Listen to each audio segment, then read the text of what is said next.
ઉત્તરાયણ પર્વમાં ચીકી આરોગવાની અનોખી પરંપરા ચાલી આવી છે, ત્યારે છેલ્લા ઘણા વર્ષોથી ભુજમાં પણ ચીકીની સારી એવી ડિમાન્ડ રહે છે. ભારતીય તહેવારોમાં વિવિધ તહેવારો સાથે ખાણીપીણીની અવનવી વાનગીઓ અને ખાદ્ય સામગ્રી અતૂટપણે વણાઈ ગઈ છે. ત્યારે અવકાશી યુદ્ધના પર્વ ઉત્તરાયણમાં ઊંધિયા જલેબીની સાથે સાથે ચીકી અને બોરનું મહાત્મય જોવા મળે છે. ભુજમાં ચીકીનું પણ ખૂબ મોટા પાયે ઉત્પાદન અને વેચાણ થાય છે. એક સમયે માત્ર ગોળ અને સિંગ કે તલની ચીકી જ મળતી હતી, પરંતુ હવે ડ્રાયફ્રૂટ, સિંગ માવા, રાજગરા, તલ, કોપરા તેમજ ચોકલેટ સહિત વિવિધ ફ્લેવરની ચીકી જોવા મળે છે. વેપારીઓના જણાવ્યા મુજબ લોકો પહેલા કરતા ચીકીની ઓછી ખરીદી કરી રહ્યા છે.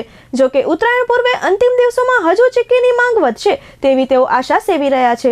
મારું નામ નિમેશ નાથ છે. ભુજમાં અમે છેલ્લા 22 વર્ષથી કિશનઅમૃત ચીકીવાળા નામથી વ્યવસાય ધરાવીએ છીએ અને દરેક જાતની ચીકી બનાવીએ છીએ. સિંગ, તલ, ડારિયા, ટોપરા, ડ્રાયફ્રૂટ, ક્રશ, કાળા તલ, બોન ક્રશ, ઘણી બધી વેરાયટીઝ જે છે બનાવીએ છીએ.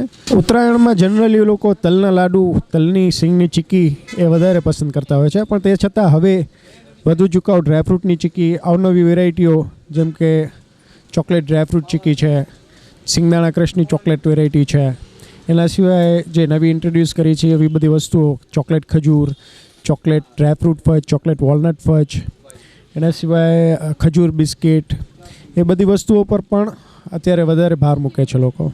આ વર્ષે ભાવમાં ટોપરા અને કાળા તલમાં વધારો આવેલ છે. એના સિવાય બધી ચીકીના ભાવ સેમ જ છે.